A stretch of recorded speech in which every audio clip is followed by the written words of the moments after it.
বিসমিল্লাহির রহমানির রহিম। মোল্লা ইউনানি ও হোমিও দাওয়াখানার পক্ষ থেকে সমস্ত দর্শকবৃন্দকে অভিনন্দন জানাচ্ছি। আজকে আমি অত্যন্ত গুরুত্বপূর্ণ একটি ভিডিও নিয়ে আপনাদের সামনে হাজির হয়েছি। ভিডিওটি আপনারা শুরু থেকে শেষ পর্যন্ত দেখলেই এর উপকারিতা বুঝতে পারবেন। আপনারা স্ক্রিনে যে জিনিসটা দেখতেছেন এটাকে হলদি বলা হয়, যেটা আমাদের মশলার কাজে রান্নাঘরে পাওয়া যায়। এই হলদি অনেক শক্তিশালী, শুধু রান্নার কাজে ব্যবহার হয় না, এটা অনেক দিব্যি গুণ রাখে। এই হলদি ক্যান্সার পর্যন্ত ভালো করতে পারে। তো হলদির আজকে আমি দুইটি উপকারিতা আপনাদের সামনে তুলে ধরব। একটি হলো সর্দি, ইনফ্লুয়েঞ্জা, কাশ। এমন সর্দি বারবার শুধু হাঁচি আসতে থাকে এবং চোখ নাক দিয়ে পানি গড়ায় পড়তে থাকে, এবং এমন কাশি যে কাশি দ্বারা শুধু কফ আর কফ বাইর হইতে থাকে। এই সর্দি, ইনফ্লুয়েঞ্জা এবং কাশির জন্য এটা অত্যন্ত গুরুত্বপূর্ণ একটি মেডিসিন। এটার দ্বারা আপনারা অনায়াসে এর থেকে আপনারা নাজাত পাবেন। এজন্য কি করতে হবে, যেই হলদি দেখতেছেন এটাকে পাউডার করে নিতে হবে। খুব সুন্দর করে পাউডার করবেন, নিজেদের হাতে পাউডার করলে সবচেয়ে ভালো।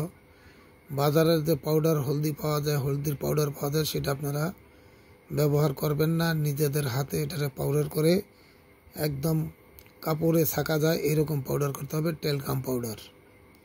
এরপরে কি করতে হবে, যে 4 গ্রাম অর্থাৎ এক চা চামিচে 5 গ্রাম হয়, তার 5 ভাগের 4 ভাগ অর্থাৎ 4 গ্রাম আপনারা এই হলদি পানি দিয়ে আপনারা খেয়ে নেবেন। এরপরে হালকা গরম পানি দিয়ে যখন খাবেন, যদি প্রথম গরম পানিতে সমস্যা হয় তো ঠান্ডা পানি দিয়ে আপনি এটাকে খেয়ে এরপরে হালকা গরম পানি পান করবেন সকালে এবং বিকালে। ইনশাল্লাহ 3 থেকে 4 দিনের মধ্যে আপনার এই সর্দি, ইনফ্লুয়েঞ্জা এবং কাশের প্রকোপ কমে যাবে, এবং 1 সপ্তাহ পর্যন্ত ব্যবহার করলে ইনশাল্লাহ পুরোপুরি কাশ আপনার ভালো হয়ে যাবে। এরপরে আমি যেই উপকারিতার কথা আপনাদের কাছে বলবো সেটা হলো একজিমা এবং সোরিয়াসিস। এই একজিমা এমন একটা চর্মরোগ যেটা ভালো হইতে অনেক বছরকে বছর সময় লেগে যায়, অনেক কষ্ট পোহাইতে হয়, এমনকি চামড়া কালা মোটা হয়ে যায়। এবং সোরাইসিসও ঠিক এরকম। সোরাইসিসে কালো হয় না, লাল হয়, বাদামি হয়, সাদা হয়, কিন্তু অত্যাধিক জ্বালা যন্ত্রণা এবং চুলকানি হয়। এজন্য আপনারা কি করবেন, এই যে আপনি হলদি দেখতেছেন এইরকম হলদি নিয়ে নেবেন। নেওয়ার পরে আপনারা এরকম সাফ প্লেটে অথবা যেখানে প্লাস্টার করা বিল্ডিং বা সিঁড়ি এইরকম জায়গার ভিতরে সামান্য পানি ঢেলে এই হলদিকে ঘষতে থাকবেন। 5-7 মিনিট ঘষার পরে দেখবেন ওখানে একটা মলমের মতো, পেস্টের মতো হয়ে গেছে। ওই পেস্ট আপনারা একজিমা এবং সোরিয়াসিসের মধ্যে লাগাই দিবেন। ইনশাল্লাহ 1 সপ্তাহের ভিতরে আপনার সোরিয়াসিস ভালো হয়ে যাবে। এবং সাথে আপনারা খাওয়ার ওষুধ হিসাবে অন্যান্য ওষুধও খেতে পারেন।